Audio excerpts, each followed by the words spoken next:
cumprimentar já aqui o vereador Gilmar Santos.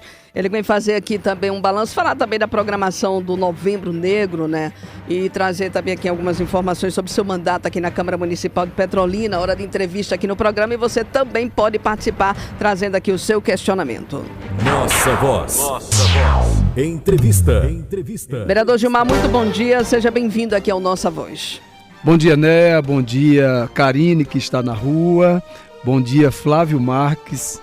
Que alegria poder reencontrar esse amigo querido. Yara, Beatriz, que está aqui acompanhando a gente também.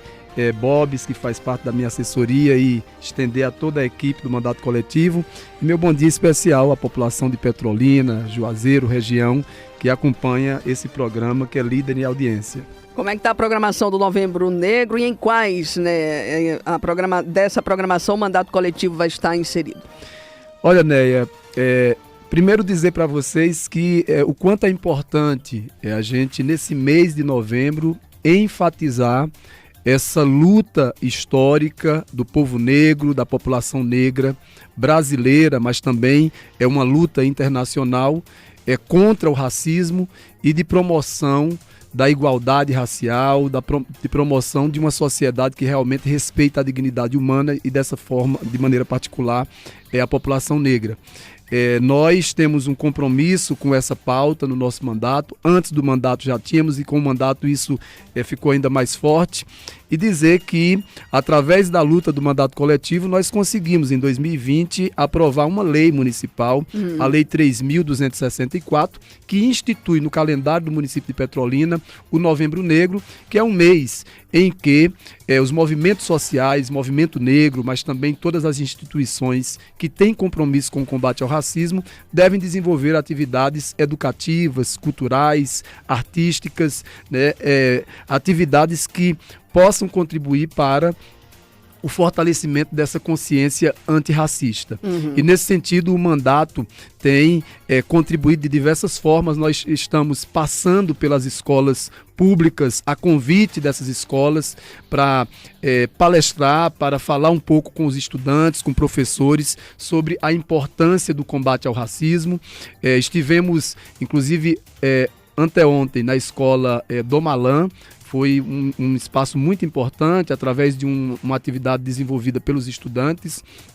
Nós estamos agora, nesse momento, com a campanha de divulgação do Estatuto da Igualdade Racial e de Combate à Intolerância Religiosa, que foi uma conquista dos movimentos sociais aqui de Petrolina, da região, junto com o mandato coletivo, onde nós conseguimos aprovar essa lei, né, que é a Lei 3.330, onde apresenta ali uma série de direitos sobre a população negra aqui do município de Petrolina. É muito importante a gente lembrar que a nossa população, de maneira geral, desconhece as leis, desconhece os seus direitos, e eu quero aqui enfatizar o quanto o Estatuto da Igualdade Racial e de Combate à Intolerância Religiosa é representativo dessa luta, porque ali nós temos direitos sobre educação, sobre saúde, sobre a cultura, fazendo aqui um recorte sobre as comunidades de terreiro,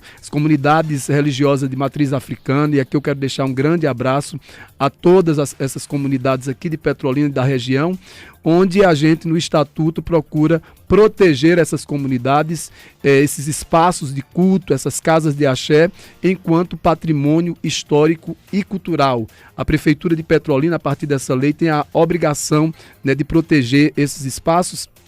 E aqui eu quero destacar o quanto esse desafio do racismo envolve a nossa vida nacional, aqui no estado de Pernambuco, mas eu quero destacar especialmente Petrolina. Eu já falei em outra oportunidade aqui que Petrolina tem, segundo o relatório da Prefeitura, uma população de 182 mil pessoas. Esse é um relatório de 2020, antes da pandemia, os dados. 182 mil pessoas em situação de pobreza e extrema pobreza. 182 mil pessoas. Eu repito, algumas pessoas ficam assustadas, né, com esse dado. Em situação de extrema pobreza? Pobreza e extrema pobreza. Quando você faz o recorte para a extrema pobreza, o dado Quase aponta... metade aí da população, né? Se a gente considerar que hoje Petrolina tem 360 mil pessoas, então, nós temos metade da população, um pouco mais da metade da população. Isso são dados coletados antes da pandemia. Olha Nós aí, sabemos gente, que depois da pandemia a situação de pobreza se aprofundou. Né?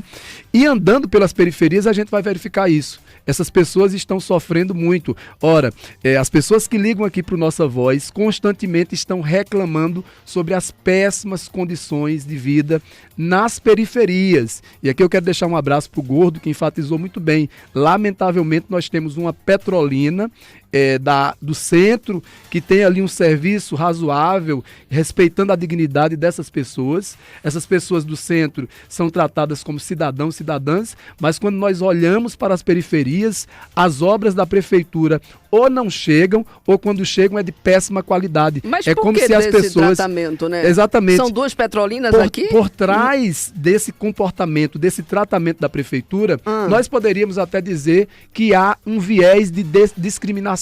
Com quem mora na periferia? Discriminação com quem mora. O senhor entende que o executivo, né, o poder público municipal tem essa discriminação por quem mora na periferia de Petrolina? Sem dúvida nenhuma. Se não tivesse discriminação com a periferia, nós teríamos serviço de qualidade, serviço sustentável, serviço que realmente pudesse garantir a dignidade dessas pessoas. Imagina, nós temos na periferia maioria do nosso povo trabalhador. Exatamente. São os trabalhadores que acordam 4 da manhã e vão para as fazendas de fruticultura. Que são responsáveis trabalhadores pelo desenvolvimento e trabalhadoras aqui da cidade, né? População pobre que está na periferia.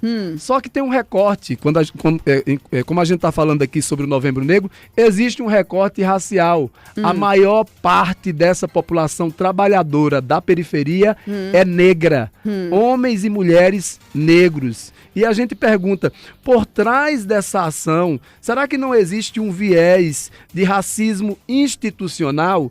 E o debate que a gente faz no movimento negro é de que as instituições brasileiras, elas estão envolvidas, orientadas em alguma medida ou em grande medida pelo racismo estrutural institucional. Esse gancho aí, tem um ouvinte aqui que perguntou por que a gestão municipal não tem negros no primeiro escalão. Procede? Por que a gestão? Porque a gestão municipal não tem negros no primeiro escalão. É muito boa a pergunta e eu quero agradecer a pessoa que está perguntando, porque esse é o debate que nós estamos fazendo. Você enxerga racismo?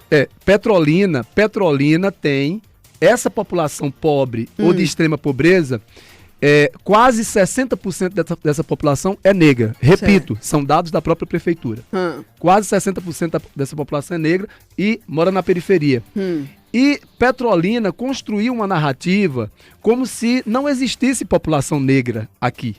Né? Se a gente pega a forma como a gestão municipal, como a política funciona em Petrolina, é como se não existissem negros em Petrolina, é como se essa população fosse uma população predominantemente branca. Ora, a invisibilidade, a forma como a desinformação vai chegando às pessoas, leva a uma naturalização dessa presença predominante branca sobre os vários espaços institucionais e não é diferente na Prefeitura de Petrolina e nessa gestão. Nós temos pouca presença de pessoas negras nos espaços de decisão, nos espaços de poder e realmente... Seria discriminação? Eu não vou dizer que conscientemente há por parte da gestão uma discriminação, mas a forma como a política é naturalizada, essa política racista é naturalizada, as pessoas vão também reproduzindo e achando que é normal não ter pessoas negras ali nesses espaços decisórios. Então é muito importante que a gestão municipal ela passe a aprofundar essas reflexões e mudar, né, a sua estrutura administrativa, né, mudar esses espaços no sentido de que mais pessoas negras estejam presentes nas decisões do município. Eu vou dar aqui um exemplo que é muito importante. O Estatuto da Igualdade Racial, através dessa lei que a gente conseguiu aprovar, apresenta a política de ação afirmativa, as cotas. Ou seja, para que 30% das vagas em concurso, em seleções, em estágios da Prefeitura de Petrolina, 30% das vagas sejam dedicadas a pessoas negras. Tem funcionado isso aqui? Nós tivemos, né, nós cobramos, né, cobramos da Secretaria de Planejamento, da Secretaria de Finanças, para que respeitasse a lei. No último concurso que teve da educação, nós tivemos mais professoras negras, professoras e professores negros participando do concurso e chegando, né, sendo aprovados através da política de cotas. E é uma política importante. A política de cotas, a gente poderia até dizer, não deveria existir. Não deveria existir, né? Se nós tivéssemos um país igual, de igualdade de oportunidades, né? Mas o que nós temos na história do país é uma violência, o aprofundamento das desigualdades, a exclusão da população negra dos vários espaços e a manutenção de um atraso social, né? E a gente só consegue corrigir isso quando tivermos mais negros e negras ocupando espaços da educação, ocupando espaços das câmaras municipais, dos fóruns, do Congresso Nacional, das prefeituras, do governo do estado, espaços que decidam realmente a vida do nosso povo. A Maria do Socorro Nunes, aqui da rua do Caulim, Dom Avelar, tá na linha, quer fazer um questionamento. Bom dia, Maria do Socorro. Bom dia, Néia, bom dia, Karine, bom dia ao vereador e professor Gilmar. Eu quero concordar, professor, tudo que o senhor está falando. Eu moro há 23 anos aqui na rua do Caulim, no bairro do Avelar. Eu pago IPTU todos os anos, professor. E essa rua nunca foi botada nem uma carrada de cascalho por os prefeitos que já passaram. Essa rua é muito lixo, muito mato. Tem uma área da prefeitura aqui que eu gostaria de convidar o senhor com a equipe para fazer uma visita. É uma área da prefeitura, essa área já está se formando em uma lagoa. É muito lixo jogado nesse espaço. E agora choveu, professor, e está uma fedetina que a gente não pode nem abrir as portas, nem a janela de casa. Eu pago IPTU todos os anos e não tenho retorno. E outra coisa, professor, essa rua tem 4 nomes. É Rua da Cianita, Rua Caulim, Rua do Caule e Rua do Bronze. Aí eu queria saber de vocês, vereador, por que essa rua tem 4 nomes? E a gente nunca viu nada feito nessa rua até hoje. Há 23 anos que eu moro aqui. Nada foi feito. Nem a área da prefeitura eles mandam limpar. É muito lixo, muito mato, muito fedor aqui. E eu queria que o senhor fizesse uma visita aqui na pavimentação que foi feita, quando desse uma chuva, que nem deu essa agora, para o senhor ver. Avenida dos Minérios, Avenida da Esperança, essa rua fica completa de água, professor. Fica no meio do passeio, a gente não pode nem fazer caminhada, porque se for fazer caminhada a gente toma um banho de água suja. E uma pavimentação feita, jogado nosso dinheiro fora, professor, porque a gente paga imposto. Num quilo de sal que a gente compra, a gente está pagando imposto. E a gente não tem retorno. Foi feita uma pavimentação sem níveis, sem aterramento, sem nada. Foi jogado o quincho no meio da terra do jeito que estava e ficou lá. E esses últimos que fizeram agora, está tudo esburacada, tudo mal feita. É uma lavagem de dinheiro, professor, nessa pavimentação que está fazendo na periferia da cidade. Okay. Que esse povo não considera a gente como ser humano, considera a gente, acho que nem como animal eles não consideram. Ainda vem pedir voto nas portas da gente, quando a gente não tem retorno de nada. Muito obrigada e um bom dia. Muito obrigada, Maria do Socorro Nunes, viu, gente? Aqui do bairro Dom Avelar. Pois não, vereador. Maria do Socorro Nunes. Maria do Socorro. Maria do Socorro, eu quero te agradecer pela participação, por estar chamando a gente realmente a cada vez mais cumprir o nosso dever, deixar meu abraço a toda a comunidade do bairro Dom Avelar e ao mesmo tempo minha solidariedade. Néia, eu moro na periferia, ali no bairro José e Maria, e sei exatamente o que é o tratamento da gestão municipal com as periferias. E a situação do bairro do Avelar é uma situação muito triste, talvez seja um dos casos mais preocupantes de descaso, de negligência, de falta de respeito dessa gestão municipal com uma periferia. É verdade que outros bairros passam pela mesma situação, né? Nós temos o caso do bairro Padre Cícero, do Henrique Leite, né? Nós temos o caso do Cosme Damião, vários bairros com obras mal feitas. E dizer, Maria do Socorro, que a gente tem visitado o bairro do Avelar, temos demandado, temos indicado solução para esses problemas junto à gestão municipal, temos fiscalizado, feito denúncias E é muito importante que a comunidade do Dom Avelar, mas você, ouvinte, cidadão, cidadã, reflita. Essas obras que estão hoje derretendo, essas obras mal feitas, mal planejadas, dinheiro do povo sendo jogado para o ralo, ou sabe-se lá qual é o tamanho do desvio que houve, né, em relação a esses recursos, isso tudo foi feito na gestão Miguel Coelho Simão Durando. Miguel Coelho Simão Durando. E esse prefeito foi o prefeito avaliado com 80% de aprovação, senhoras e senhores. 80% de aprovação, e nós perguntamos, quem foi que aprovou? Quem foi que aprovou? Não foi a população. Nós temos aí duas questões. Ou essa pesquisa de aprovação é uma manipulação, ou você, cidadão e cidadã, se enganou. Se enganou.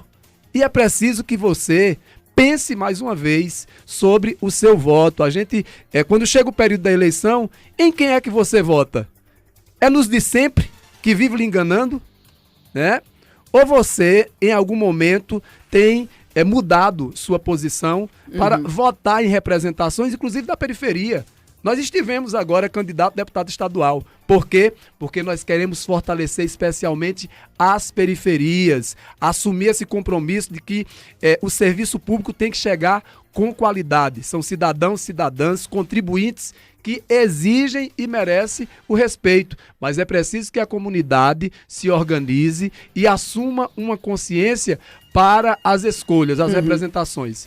Quem aprovou em 80% a gestão Miguel Coelho Simão Durando foi a população. E essa mesma população que todo dia está aqui no rádio reclamando das péssimas pavimentações, do serviço de saúde que não chega, das obras da educação que não chega, do esporte que não chega, da cultura que não chega. Ora, se tudo isso não chegou, por que que esse pessoal continuou sendo líder de votos pela população? Vereador, falando agora das eleições nacionais, né, Lula eleito, né, para assumir o mandato a partir do dia 1º de janeiro, ainda a gente acompanhando manifestações de bolsonaristas aí pelo Brasil, inclusive aqui em Petrolina, período agora também de transição. Qual é a sua expectativa e como analisa também a composição desse grupo de trabalho liderado aqui pelo vice-presidente eleito Geraldo Alckmin?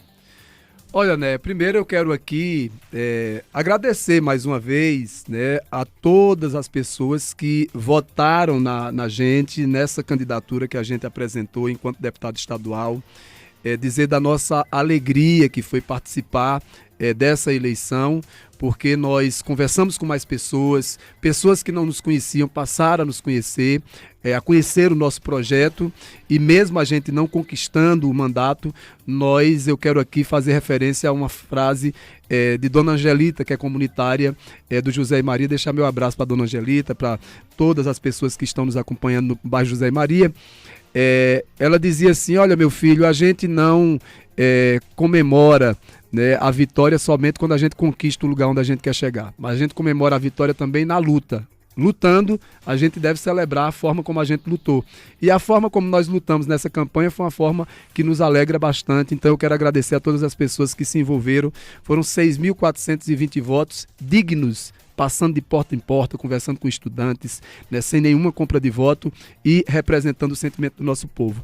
E dizer que a eleição do presidente Lula é o resultado da luta da classe trabalhadora. Quem elegeu o presidente Lula majoritariamente foi o povo trabalhador, o povo da periferia, o povo preto, periférico e movimentos sociais diversos que se envolveram nessa luta. É a retomada de um projeto de democracia, um projeto com compromisso com os direitos sociais da nossa população e um projeto de enfrentamento também a isso que nós temos hoje, que é o projeto de morte, de destruição, de violência representado por Bolsonaro e o bolsonarismo. Então, essa retomada dá, primeiro, um alívio na nossa população e a gente tem grandes motivos para comemorar. E aqui deixar um abraço, né, para todos os companheiros e companheiras do Partido dos Trabalhadores, das diversas organizações sociais, mas você, cidadão e cidadã de Petrolina, né, foram mais de 100 mil votos que o presidente Lula teve aqui, 127 mil votos que o presidente Lula, 123 mil votos, né, que o presidente Lula teve aqui em Petrolina, Lula sempre ganhou aqui em Petrolina, a população de Petrolina tem uma identificação com o petismo, com o lulismo, e a gente quer muito fortalecer as nossas representações aqui no município, mas dizer que nós temos, ao mesmo tempo que nós celebramos, e temos grandes motivos para celebrar, nós temos um grande desafio pela frente.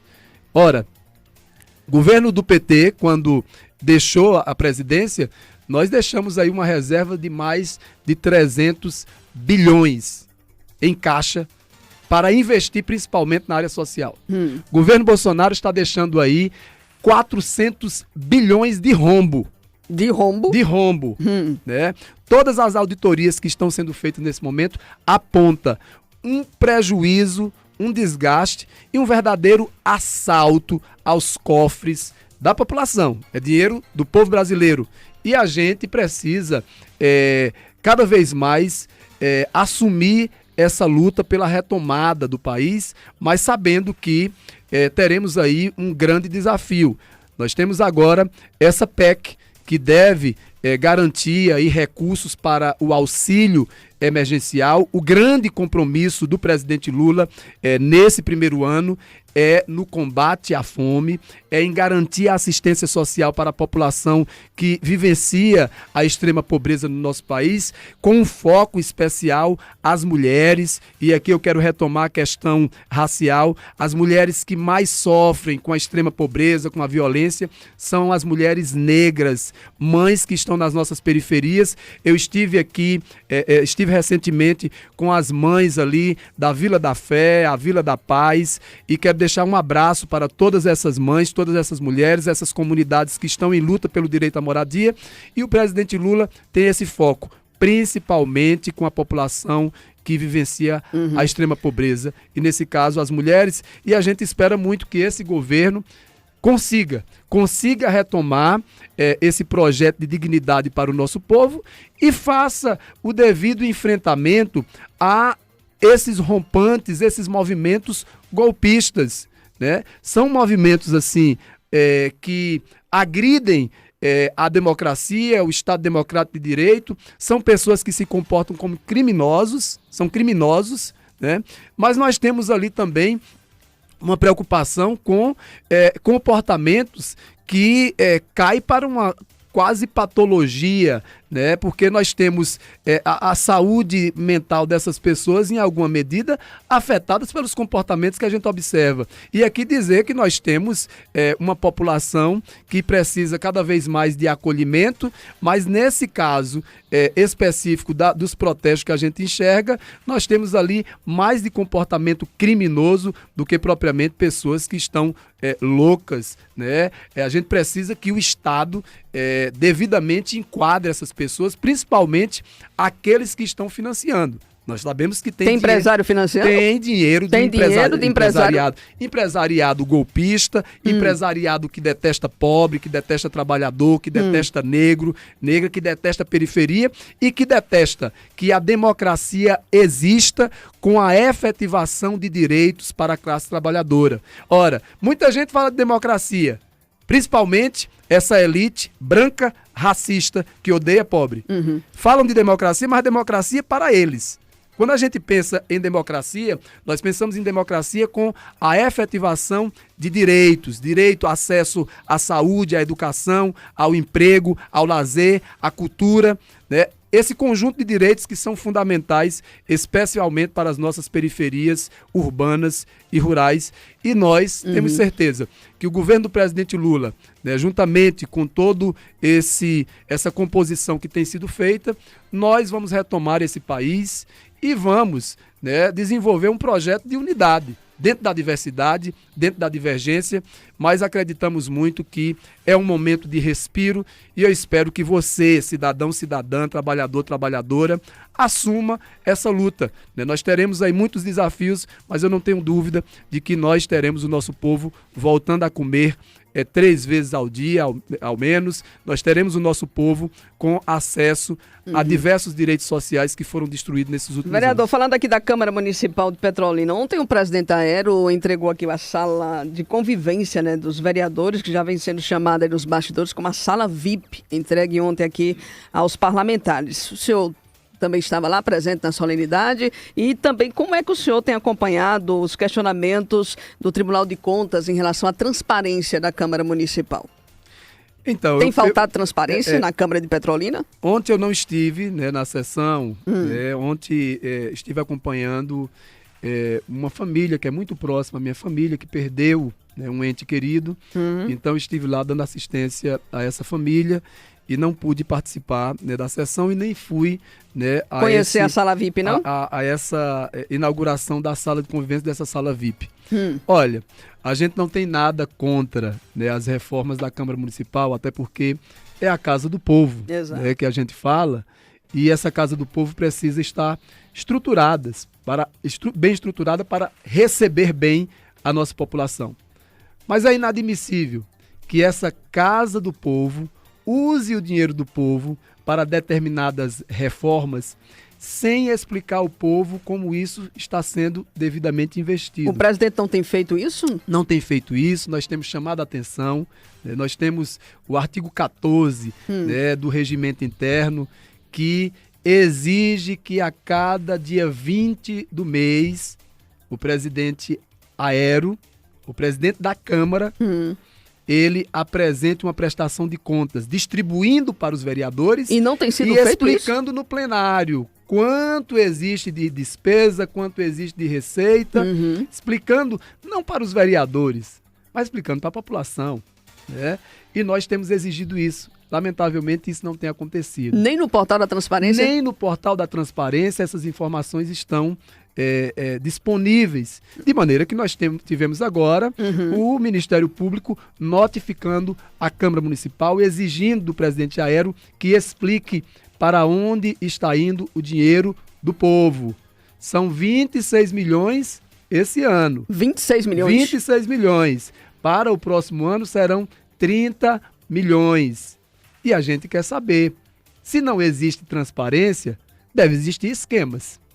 Se não existe transparência, deve existir ali algum desvio. O senhor acredita? Se não existe transparência, não existe compromisso com o erário, com o dinheiro do povo.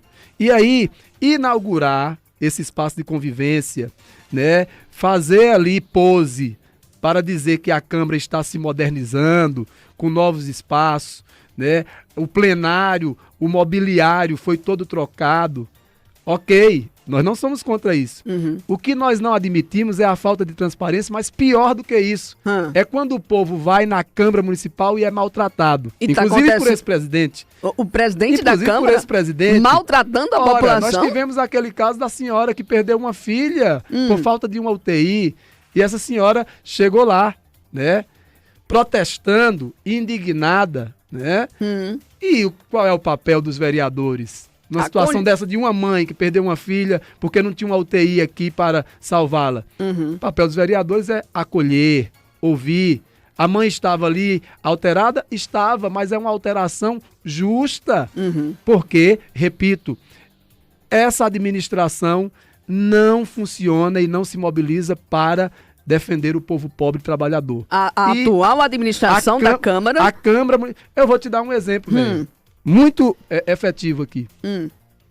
Nós estamos há mais de 5 meses tentando realizar uma audiência para discutir a fome de Petrolina. Uma audiência pública que foi aprovada. Foi aprovada pelos vereadores. E a gente está tentando com o presidente Aero.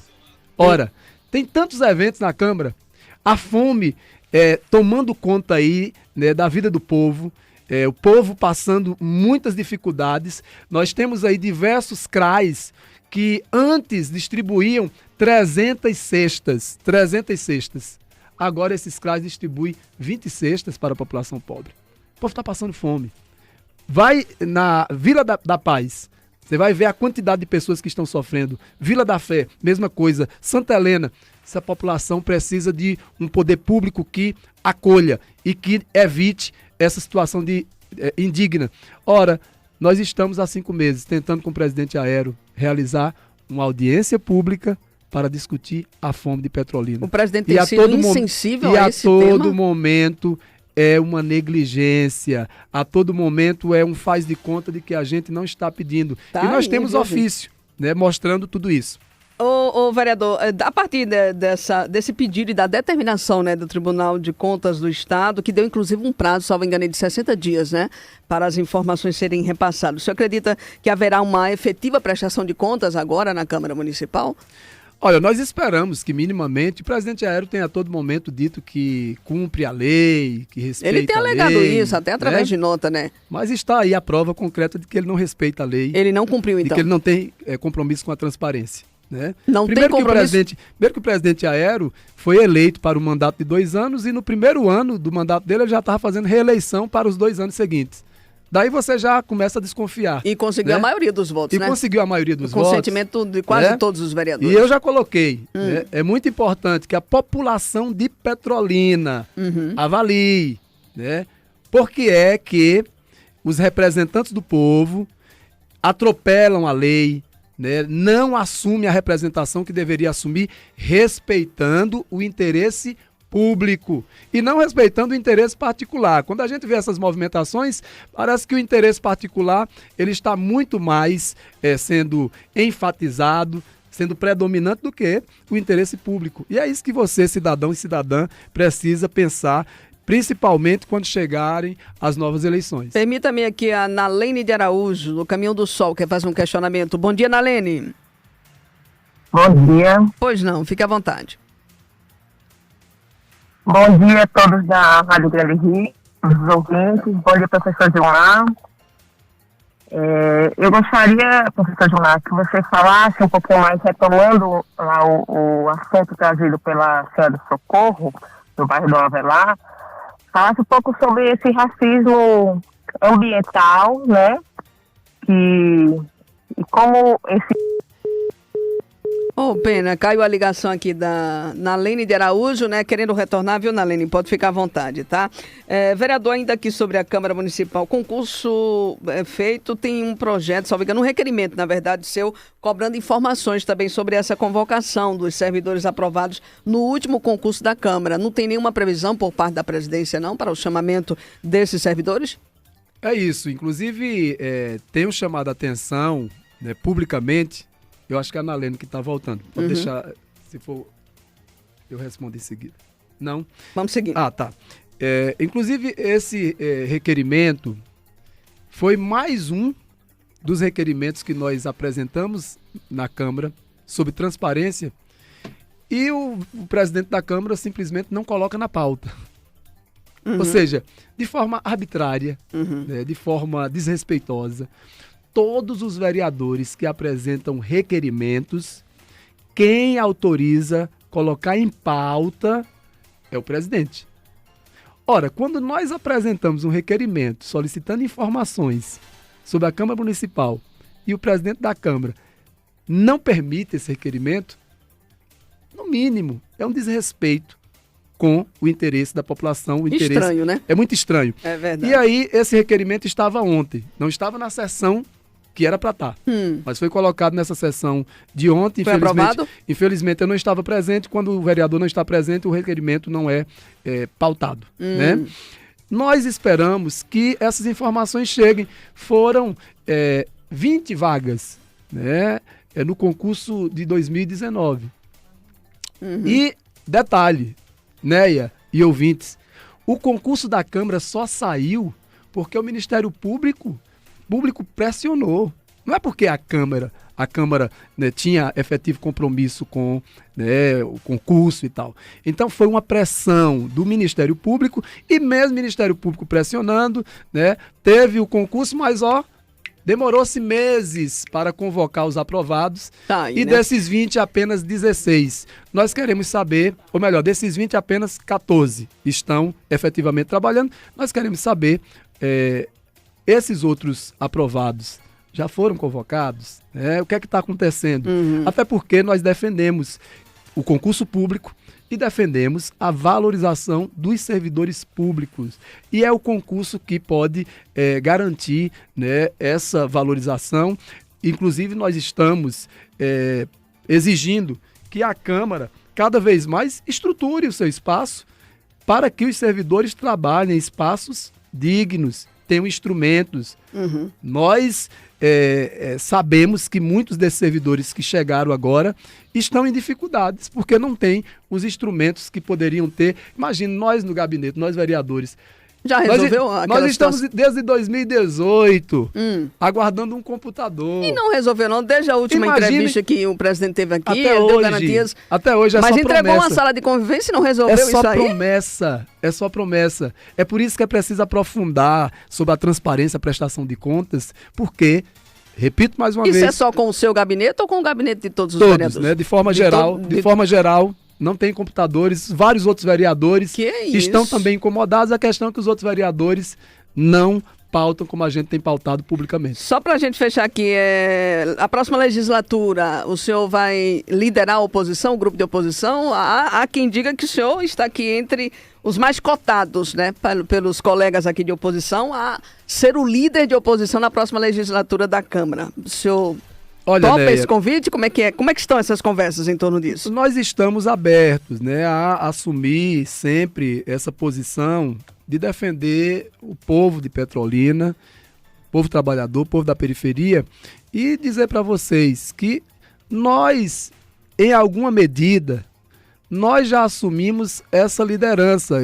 Eu tenho aqui todo o respeito, quero deixar um abraço aqui para os colegas vereadores que compõem a oposição, mas dizer para vocês que nós, lá atrás, já dissemos publicamente que nós seríamos uma oposição de esquerda, uma oposição sem arrudeios, né? Uma oposição que iria enfrentar corajosamente essa estrutura que atrasa o nosso povo. E é assim que nós temos feito, nós temos assumido e temos todo o respeito aos demais colegas que têm uma outra posição. Está satisfeito quanto ao líder? Atualmente, nós temos divergências, nós temos convergências, mas nós temos divergências, né? E nós esperamos que a liderança de oposição, ela cada vez mais tenha uma posição firme sobre o descaso, o desrespeito dessa gestão com os direitos da nossa população. O atual líder não tem sido firme, não, nessas questões? Olha, nós temos o respeito ao colega vereador Marquinhos do N4, mas nós esperamos mais. Né? Inclusive tem uma declaração, está na imprensa, e a gente vai aqui colocar publicamente. Nós, vereadores, temos a obrigação de fiscalizar qualquer órgão público. Inclusive a própria Câmara. Inclusive a própria Câmara, que é um espaço, é o espaço que mais deveria ser fiscalizado. Por quê? É a nossa casa, a gente começa fiscalizando primeiro a nossa casa, para a gente ter alguma moral, alguma autoridade para fiscalizar os outros. Aí você não fiscaliza a sua casa e quer apontar o dedo para o outro. Né? Então, é muito importante. E tem uma declaração, né, do colega vereador Marquinhos de que quem deve fiscalizar a casa é o Tribunal de Contas e o Ministério Público. Ele está equivocado? Errado. Está errado, então, nesse sentido? Errado. Está sendo omisso? Aí, quando você tem esse tipo de declaração, né, é muito importante que a população avalie, né, por que o vereador está com esse comportamento, e é muito importante, inclusive, pedir a ele a explicação, que ele explique. Tá aí, viu? E a gente vai fazer esse tipo de posicionamento, repito, seja para melhorar a atuação da oposição, seja para que a gestão municipal melhore também a sua relação com o povo. Mas eu quero aqui deixar um abraço para a Nalene, que participou, mas eu entendi aí um pedacinho da fala dela. Alguma coisa da consciência negra que ela queria e também aí eu quero relatar. fazer esse destaque. Primeiro deixar meu abraço para ela, para a comunidade do Caminho do Sol, e dizer, Nalene, que realmente existe um racismo institucional e um racismo ambiental. Ou seja, onde tem mais pobreza, onde tem mais periferia, onde tem classe trabalhadora e onde tem maioria negra, nós temos os piores serviços das gestões públicas. Tá aí, e aí nós temos hoje o que está acontecendo com a COP, né? Esse evento internacional que está discutindo as alterações climáticas. Ora, as alterações climáticas que estão ocorrendo no mundo têm uma relação também com o racismo ambiental.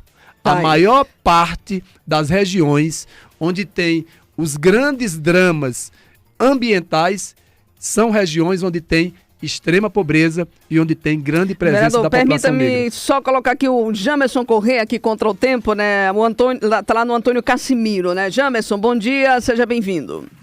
Bom dia, Né? Bom dia, Karine. Bom dia, público ouvinte.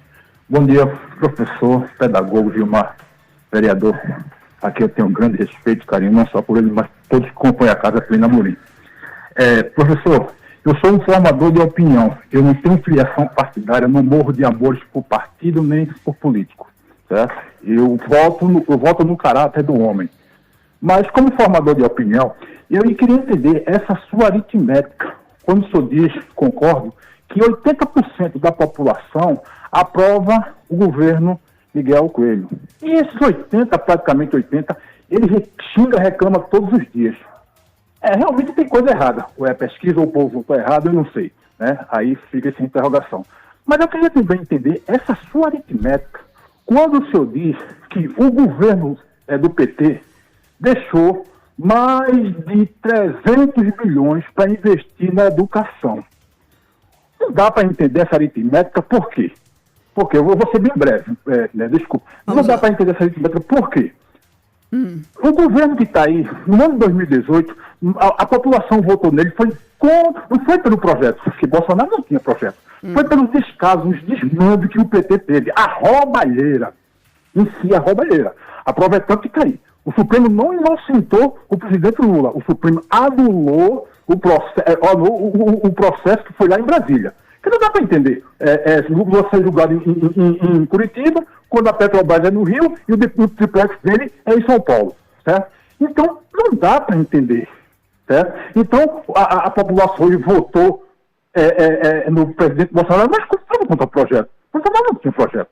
Agora, Ok. a roubalheira do PT foi grande. Então, não dá para entender agora que aritmética foi essa. O senhor disse que o governo do PT deixou 300 bilhões no governo do Bolsonaro. Não dá para entender. Era esse questionamento que eu queria fazer, vereador, Jamerson. e a todo o público ouvinte. Muito obrigado pelo espaço. Muito obrigada, bom dia. querido. A gente agradece também. Rapidinho aqui, vamos lá, vereador, para a gente concluir. Então, eu quero deixar meu abraço ao Jamerson, agradecer, Jamerson, e dizer que é muito simples a aritmética. Né? Quando a gente pensa que 80% da população de Petrolina aprovou o governo Miguel Coelho, Simão Durando, repito, são eles que dizem, é a gestão que diz. É a gestão que manipulou os dados ou o povo se enganou? Né? E me parece que o povo se enganou, porque estão aí as obras mal feitas, mal planejadas, né, denunciando, né, pela forma como elas estão prejudicando a vida da nossa população. E quando você fala governo do PT, governo Bolsonaro, é muito simples a aritmética. 382 bilhões de reserva foram deixados. Veio o governo Temer, governo Bolsonaro e destruíram diversas políticas sociais, jogando esse dinheiro para o ralo. Ora, o governo do PT teve crimes, teve problemas relacionados a desvios? Obviamente que teve. A justiça enfrentou, né, puniu aqueles que deveriam ter sido punidos. Ok. E nós não estamos aqui para defender pessoas que cometeram crime contra o patrimônio do povo brasileiro. Ok, Agora, beleza. dizer para você que durante o governo do PT, as pessoas comiam, as pessoas tinham acesso à saúde, à educação, tinham emprego, tinham dignidade.